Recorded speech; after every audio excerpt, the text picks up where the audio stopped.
सावकाराचे कर्ज फेडण्यासाठी पतसंस्थेत कर्ज प्रकरणे दाखल केलेल्या 12 कर्जदारांची मंजूर झालेली सुमारे 2 कोटी रुपयांची रक्कम परस्पर दुसऱ्या सावकाराच्या खात्यात वर्ग करून अवैध सावकारकी करत फसवणूक केल्याचा प्रकार उघडकीस आला।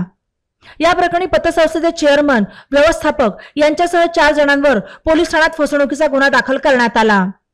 सदरचा प्रकार पारनेर तालुक्यातील राजेश शिवाजी बिगर शेती सहकारी पतसंस्था कांदूर पठार या संस्थेच्या पारनेर शाखेत मे 2023 ते 1 डिसेंबर 2023 या कालावधीत घडला। या प्रकाराची तक्रार कर्जदारांनी पारनेरच्या सहाय्यक निबंधक सहकारी संस्था कार्यालयात केल्यावर त्याची चौकशी करण्यात आली। चौकशीत तथ्य आढळून आल्यावर सहकार अधिकारी श्रेणी 1 तात्यासाहेब शहाजी भोसले यांनी बुधवारी 3 एप्रिलला दुपारी पारनेर पोलीस ठाण्यात फिर्याद दिली। तक्रारदार शिवाजी चंदर रिकामे याच्यासह अन्य 11 जणांनी शिरूर येथे एका सावकाराकडून 4% व्याज दराने सुमारे 2 कोटी रुपयांचे कर्ज घेतले होते। ते फेडण्यासाठी त्या सर्वांनी राजेश शिवाजी बिगर शेती सहकारी पतसंस्था कांदूर पठार या संस्थेच्या पारनेर शाखेत कर्ज प्रस्ताव सादर केले। त्यासाठी सर्व कागदपत्रांची पूर्तता केल्यावर सर्वांचे कर्ज प्रस्ताव मंजूर झाले।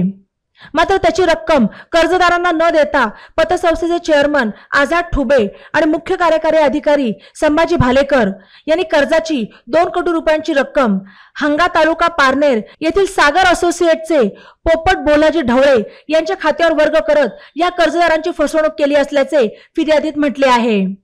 या फिर्यादीवरून पोलिसांनी पतसंस्थेचे चेअरमन आझाद ठुबे, मुख्य कार्यकारी अधिकारी संभाजी भालेकर, पोपट बोलाजी ढवळे आणि शिरूर येथील रणजित गणेश पाचारणे या चौघांविरुद्ध भारतीय दंडविधान कलम 409, 420, 468, 471, 477 अ 34 सह महाराष्ट्र सावकारी अधिनियम 2014 चे कलम 39 प्रमाणे गुन्हा दाखल केला।